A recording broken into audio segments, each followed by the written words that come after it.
So congratulations. Give it up one more time for Miss Nova Stevens. So how do you feel watching that crowning moment of you since 2 months ago? Oh my goodness. It always feels like an out of body experience when I see myself. It feels as though I've been Miss Canada for more than 2 months. It really feels like it's been a lifetime of like the title, to be honest. But it feels amazing nonetheless. It feels amazing. Yeah. That's nice to hear. What was going through your mind when you heard your name being announced as the winner of this year's competition? Okay, I feel like the way they announce it, they create so much anticipation that you almost forget that you've won. When they called my name, I forgot that I almost thought that they called me as a runner up, to be honest. I didn't realize I was the winner.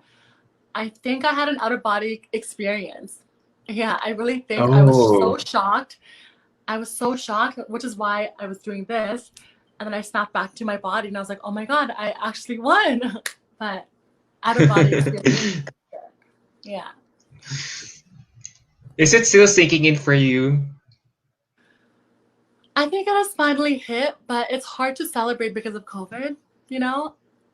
I think had times been Yes. different, I would have felt it more because I would have been out celebrating more. I would have been doing more activities as Miss Canada. But because everything's so virtual nowadays, it's really hard to really feel, the momentum of Miss Universe Canada. It's hard to feel that accomplishment because you're not again celebrating.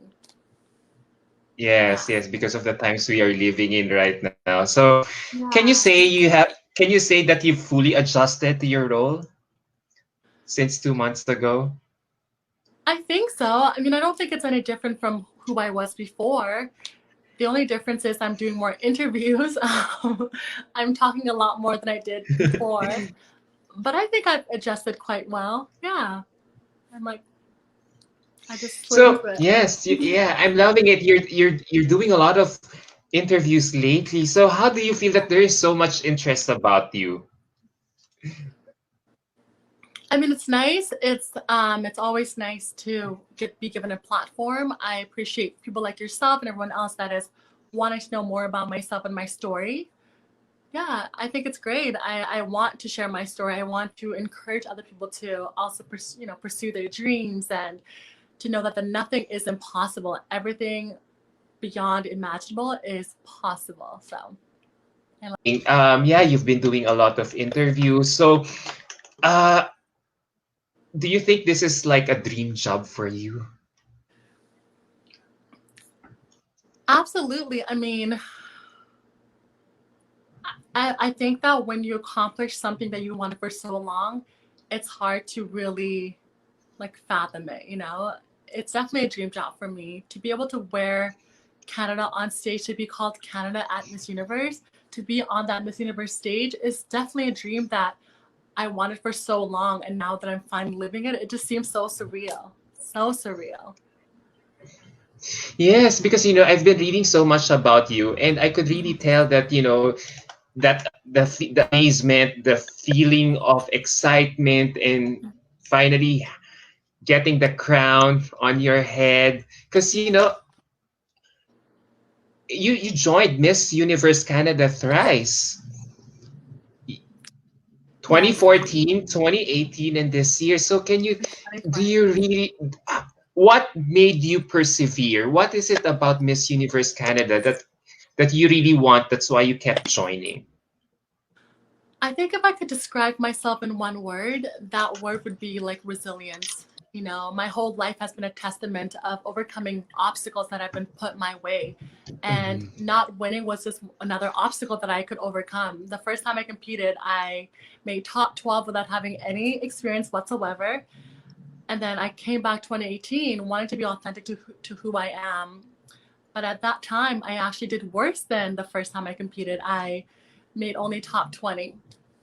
And I remember Mm. telling myself that I was not going to be doing pageants anymore. I was done. That's it. Like, they don't care for me. They're not ready for me. The world is not ready for inclusivity. They don't want to include different types of people, and they don't want to embrace different types of beauties. So when I saw that wasn't really being illustrated in the world of pageantry, I said, I just I threw my pageant shoes away and said, that's it.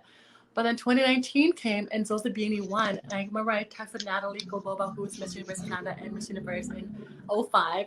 I said, Natalie, I'm competing this year. And she's like, great, let's do it.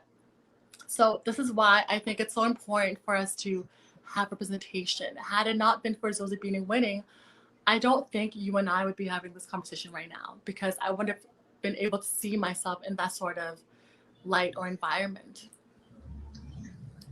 Yeah. Did Sosi inspire you to cut your hair? Because I No, noticed you had short hair when you first competed in Miss Canada.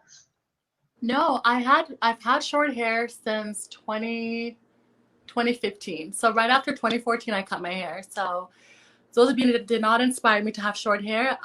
The reason why my hair, I've always had, the weaves and all that stuff, but upon knowing myself, wanting to be myself and being authentic, I wanted to go Mm-hmm. back to my roots, my natural roots. So I remember cutting my hair in 2015, and I just loved it. I just love being natural, being who I am. I think it's okay to be natural. It's okay to be who you are. It's okay to celebrate attributes that only belong to you, not everyone. So yeah, I'm always, Yes. yeah. Yeah. That's nice to hear. And when you finally won your crown, did it really matter to you that you won at a time of the new normal? Like there was no audience to see you, to cheer Yeah. you, to see you on your Yeah. most important day of your life. So how was it like competing in the new normal setup? The hardest part for me was not having my friends, because my friends are truly my family. A lot of you know that my family is not here in Canada, they are in Africa. So my friends have really become my family. So not having them there to celebrate like the greatest accomplishments up to date for me was really hard. But I'm also grateful because my pageant sisters, they cheered so loud, I almost forgot that there was no audience. So there was also that, but we just have to adapt to the new norm. Just have to learn to be adaptable. Yeah. When we look at this video right now, Alyssa, your fellow competitor, Oh, former competitor last year, putting the crown on your head. How do you feel that you're now part of the sisterhood of Miss Universe Canada? it feels amazing. My first time competing, Alyssa and I competed together actually. I competed against her Yes. and we became friends. We've always kept in contact. So for me, it was even more special to have a friend of mine crown me. Although I didn't have a crowd there, I had a friend who passed on the crown to me. I think that was so beautiful, and I just can't wait to pass it on to another sister of mine next year as well. Have you sought her advice as early as now regarding what to do in Miss Universe?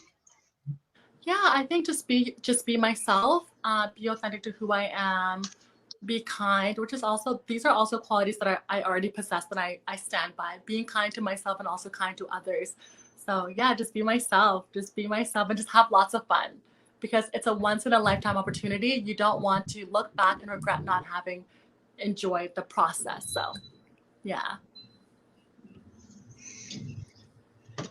You know what? Your backstory. Yeah, that's nice to hear. So you said earlier, your parents weren't able to see your crowning moment as they were in South Sudan. Your backstory really amazes me. It's really something one for the books, to be honest. So you left South Sudan, your country of origin, at the age of 6, and started to live a better life in Canada. So how can you take us to that experience? What made you decide? Why were you alone? Why didn't your family come with you to resettling in Canada? Okay, so I was born in Kenya.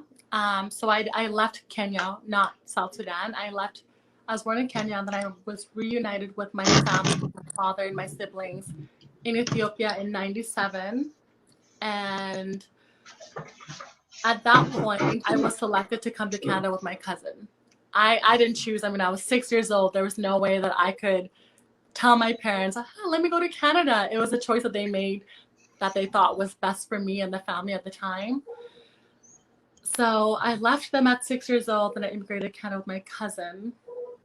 It's been difficult, of course, but at the same time, I'm grateful for the opportunities that Canada has provided me. Had it not been for Canada, I would not be speaking to you right now as Miss Universe Canada, and I would not have had the life that I've had here. So in life, you kind of can't dwell on the things that you can't control.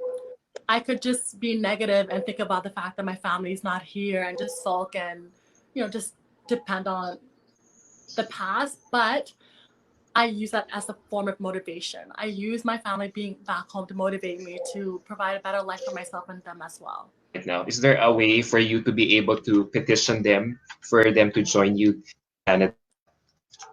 It's a bit difficult because my mother is in a UN camp in South Sudan. I don't know if you guys are well aware of what's going on back there, but it's very war torn. It's been in a state of war since 2014. So my mother is stuck in a UN camp, and I'm in the process of getting her out of there. So to get them here would be quite difficult because, my parents are a lot older. They don't speak the language. They don't have the education to really survive in Canada. What would they really do here? They wouldn't be able to get a job. They would just be at home all the time. So I think it's best for them to be back home with their families where they're in a familiar environment, and I can just support them from here. So would you say would it be your turn to just visit them since you I have the would means to love. do so? Oh, I haven't visited them since I haven't seen them since I've been here. It's been again over 20 years since I've seen them in flesh. Yes. So my goal again is to get my mom out of the UN camp. So once I get her out of there, I can see my family. I'll go to Africa and see them, and hopefully I can build them a house as well. Because yeah, it's a very difficult time right now for them. Yeah. So how do you manage to cope with the loneliness? How do you guys communicate with each other? Um, I mean, Facebook, WhatsApp, but we don't communicate as much as I'd like us to because of connection issues, and of course it's war torn, so there's that as well. But how I cope with loneliness, I have friends that are so amazing. My friends they're just such beautiful people. They have become my family here. I always say that family is not always blood related. Your friends are your chosen family. So I'm just grateful to have such amazing people in my life that I consider family who they haven't replaced my family, but they've allowed me to also, know what it's like to have family through them. So through them, I'm able to experience love and family. So To have I'm not lonely. to have that strong support system, even Yeah, though your physical family is not there with you. exactly. I would like to ask, how has this impacted your life? Do you think you moving to Canada has really shaped your life for the better, gave you direction? I always wonder how would my life differ if I was still in Africa, because if I was still back in Africa, I could be married, I could be in school, or I could be dead. So those are the three Oh, possibilities. You just never know, because again, it's war torn. So what if I was a victim of that as well? um yeah, I think the best outcome for me was being in Canada, for sure. For sure. Because in Canada, I'm in control of my destiny. I can choose how I want my life to pan out. Whereas back home, I don't think I would have had that many options, to be honest. Yeah. yes.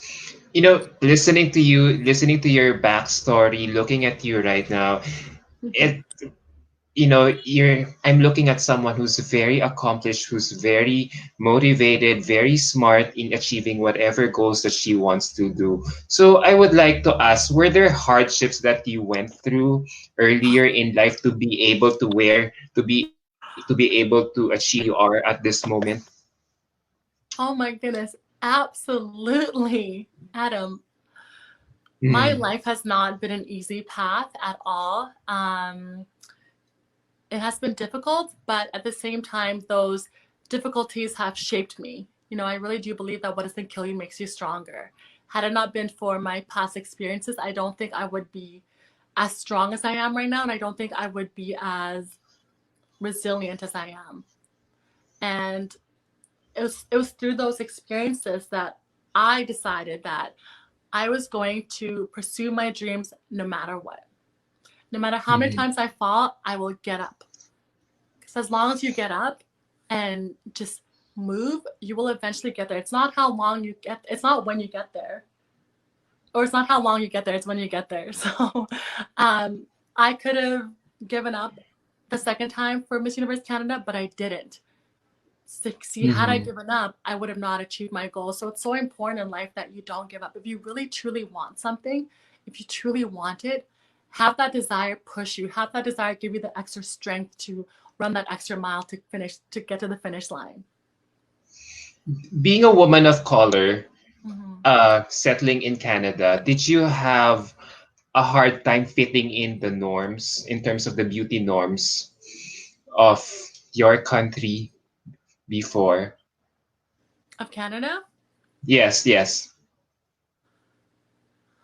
I think for me, I think I've always had confidence, but at the same time, I think subconsciously there was a certain aspect of me that was shaped and formed by society. As I mentioned before, I was wearing the weaves. I wore weaves from, I can't, from at a very young age up until I would say university, up until Yes. 2014. So I could say no, but of course, society has subconsciously made me feel as though in order for me to be more beautiful or considered more attractive, I have to abide to societal norms of what is considered beautiful, which is normally Eurocentric features, like having the long hair and having the fairer skin. Thankfully, I did not bleach my skin, but I was in a household where everyone around me bleached their skin because Oh, they thought that the lighter you are, the more attractive you are, the more beautiful you are. So imagine growing up in a household as a young child and seeing your relatives bleaching their skin and being the only one that is dark in that household when you're supposed to look like resemble them, but they no longer resemble you. So you start to think that maybe you are not as beautiful. But thank God I did not go that route. I did not bleach myself because God knows what would have happened to me because it's not safe for you to bleach. There's so many chemicals in um, those bleaching detergents. It's just not safe, and it's not good to alter your body when it's going to be harmful to you in the long run. Just be yourself. Just be yourself. yeah. So I'm curious to ask, how are you able to gain your confidence, self acceptance among your peers? Because it's not easy, given with what you said. I don't know. I don't honestly. I would. If you're not religious, I apologize. I'm not religious either, but I am spiritual. I do think that God has a lot to do with who I am, what I've accomplished, and how far I've come on in life. I was never easily impressionable. I was not the type to be easily swayed into doing things that she didn't want to do. So, in that aspect, I was very strong willed. If I didn't want to do something, no one can tell me to do it. And I'm grateful for that trait because had it not been for that, my willpower, I would have easily gone down the wrong path because God knows I've been put in so many situations where I could have chosen different paths, but I went the right way. Thank God. I just chose to just remain true to who I am. It seems that you're coming from a place from an empowered place where you are not asking for pittance every time you tell about your Mhm. story, about your humble beginning. So I wonder, what was the young Nova sleeping on her bed dreaming about when she was a young kid? It's funny that you say that because for the longest time, I did not want to share my story because I don't want people to pity me, like you said. I never want anyone to pity me. Don't ever pity me. If I'm telling you something, it's not because I want you to feel bad for me. It's because I want you to also grow from that experience. I think experience is the best teacher. If you can't learn from your own experiences, then you can learn from other people's experiences. So you don't have to be the one to do it yourself. So, what was young Nova dreaming about in her bed? I think for me, it's always been family. It's always been having my family there and seeing them in flesh and hugging my mother for the first time in over 20 years, my father, my siblings. I've always wondered how different my life would be had I grown up in a family environment where I had a mother, a father, and siblings, and fighting with my siblings and telling them I hate you, but you really love them. I've always wondered Hmm. how would my life be, but unfortunately that was not the path that I was chosen to live, which is fine.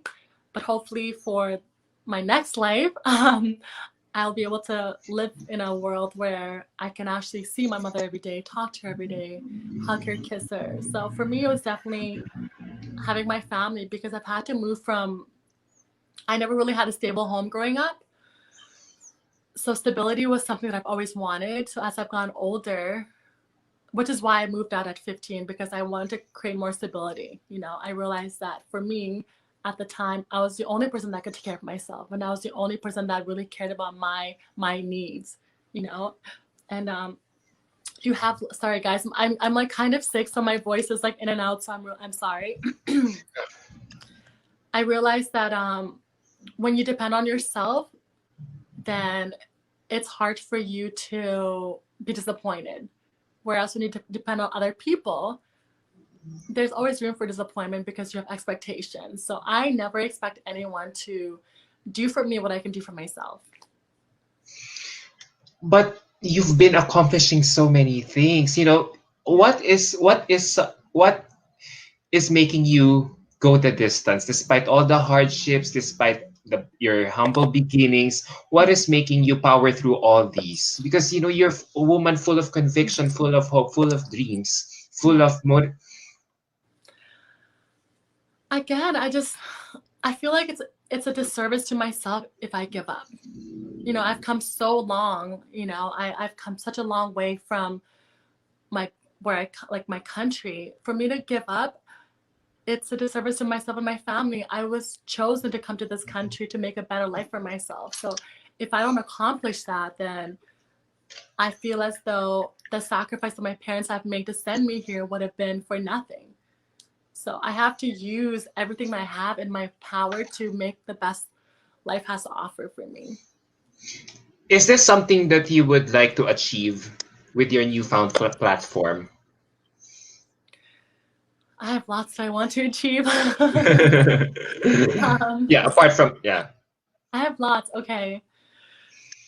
Oh, I have so many ideas that I would hope that, with the title could help me bring them to fruition. I have a Yes. nonprofit that I'm in the process of developing, which will help underprivileged kids like myself, because I was an underprivileged child growing up in Canada. I was grateful to have organizations that helped me because I didn't have anyone else to, raise me. So I want to give back in that aspect.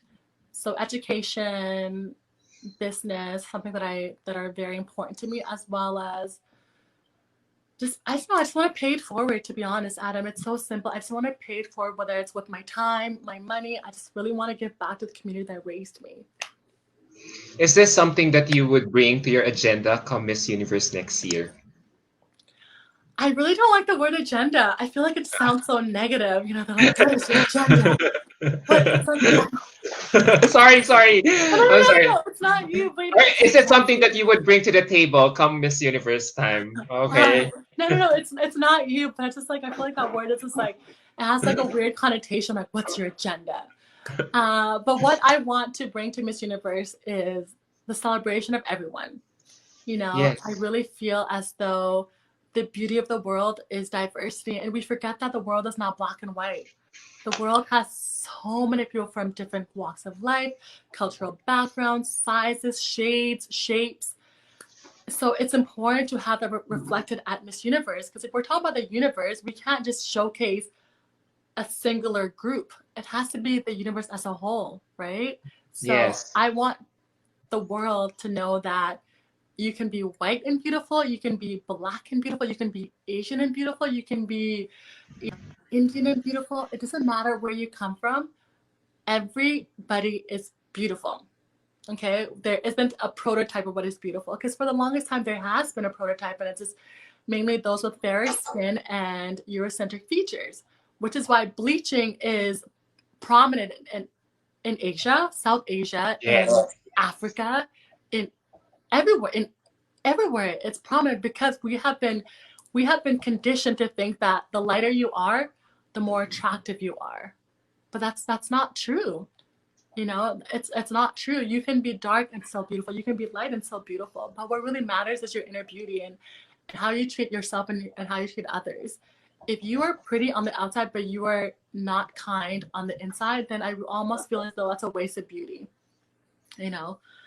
Whew, I'm talking a lot. Sorry, my throat hurts.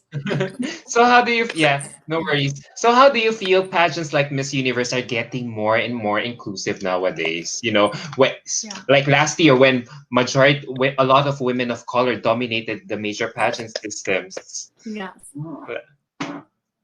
I really hope it's not a trend. I think it's great that we are finally recognizing that, again, beauty is not, there's no one type of beauty. So I think in that aspect, we are walking in towards the right direction. What I don't like is the fact that people may say that they are all for inclusivity and diversity, but then when it comes to it, they're not really for it. They're actually against it. And I say that because I hear stuff like, oh, I hope we don't have another Back to Black win, or there's too many Black girls. How come when there are so many Caucasians that win Miss Universe, or so many Latina women that win Miss Universe or compete, no one says anything? But if there's all of a sudden 5 Black girls, it's too many. There could only be one of us. You know, there's always only room for one Black girl. There's always room just for one, just tokenism. What is wrong with having a lot of Black women representing different countries? We're just people just like you are. You know, I say the skin is like an outfit, you know, a permanent outfit that you can't take off. But on the inside, we're all the same. You know, we all bleed red. We have the same organs. Yes, yes. But you know, when you look at it, I'm happy that this is really happening in pageantry right now. You know, women of color finally having a representation in pageants and platforms like Miss Universe and other pageant systems. And it seems that we're really making huge strides. But when you look outside pageantry, it seems to be not the case, given that, you know, the Black Lives Matter is such a hot issue Yeah. happening right now. So do you think it's this thing, this whole black girl magic or Black Lives Matter issue is just so it's just a unique phenomenon happening in the pageant world only, but not reflecting what's happening outside? Okay, I think I understand what you're trying to say. Okay. So that's the thing that I think a lot of, I'll speak for myself. I think that I kind of sometimes have Yes. to deal with, because a part of me wants to believe that, you know, this wave of inclusion is real.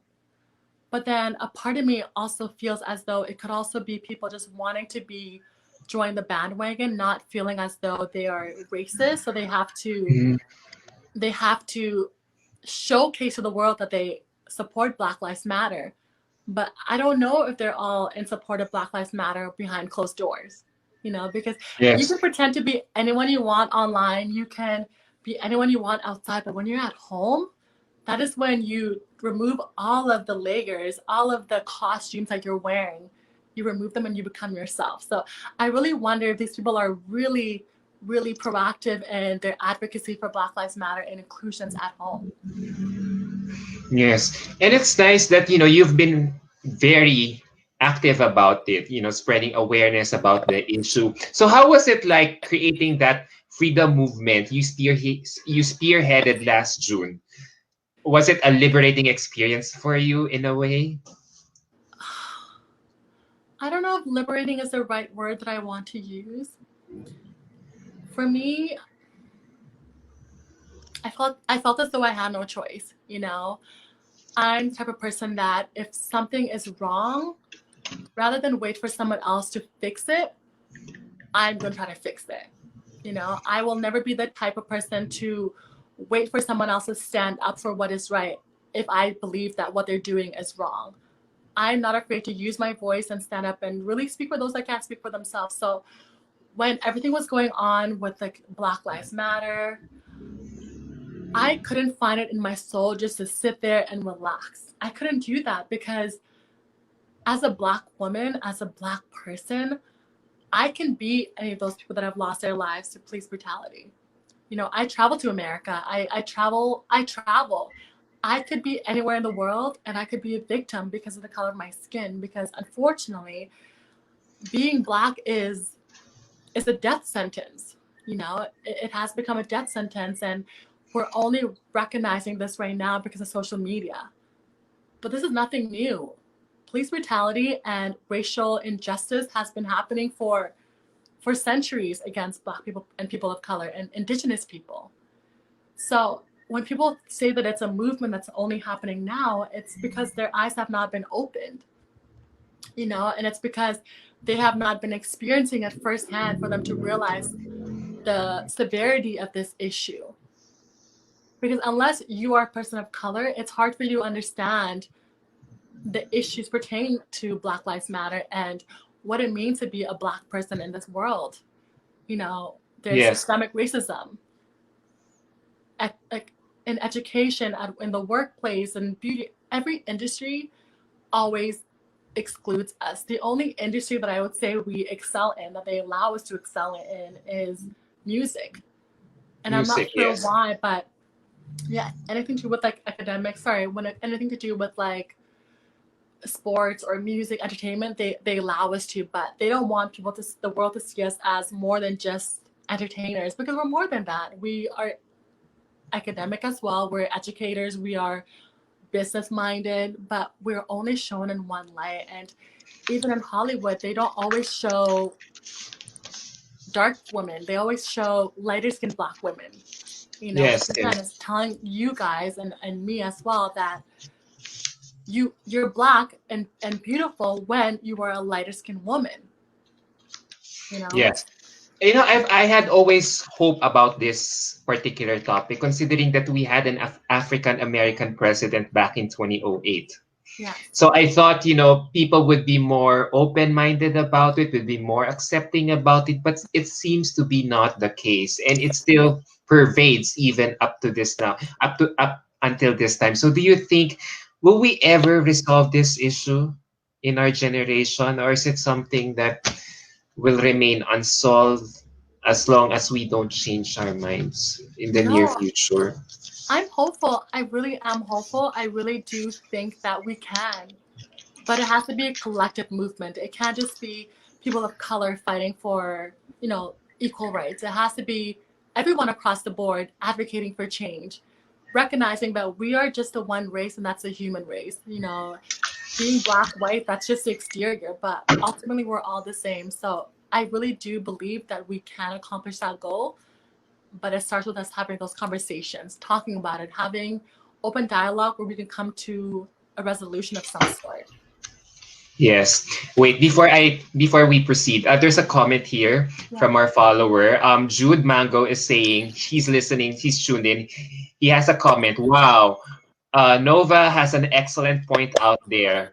Last year's black women dominance should be more than just a trend, quote unquote. And Mm, also when she yeah. said that, why are we questioning if there are multiple black women in the finals when no one questioned if there were lots of Latinas? Yeah. You hit it Exactly. on the head. Yeah. Yes. Yes, exactly. Yeah. So how do you feel about you know, I really see you being vocal in a lot of issues for us uh, to be very aware, especially in the times that we are living right now. How do you think social media has been a tool in propagating your causes and advocacies as a vehicle for change? You know, I think social media is a great tool when used properly. Because of social media, we're able to, like you and I are able to converse and talk about these conversations. Because of social media, we are able to reach masses at the same time and share information. So social media is a great tool when the information that is being shared is positive and enlightening. But it can be negative if there's an agenda of social media, which is again like using social media to portray people in a negative light or showcasing only one type of people as being more superior than the rest of the world. So, but all in all, I think it can be a great tool if we use it properly. So, is it ultimately positive or negative for you if I you think weigh for the pros me, and cons? I think for me it's ultimately positive because I choose to make it positive. I like your answer. Yeah. Looking at the glass half full instead Yes. of half empty, as how Natalie Glebova said in her Miss Universe Exactly. answer. You Exactly. look, it depends on how your mindset will be. Exactly. Yeah, like Exactly. wow. You're really you're really making me admire you more, even from a Aw. distance. I mean, there's Aw. just so much words of wisdom coming from you that I think a lot of people should hear about, Aw. especially when you talk about your experiences. Now, speaking of experiences, now that you are the newly crowned title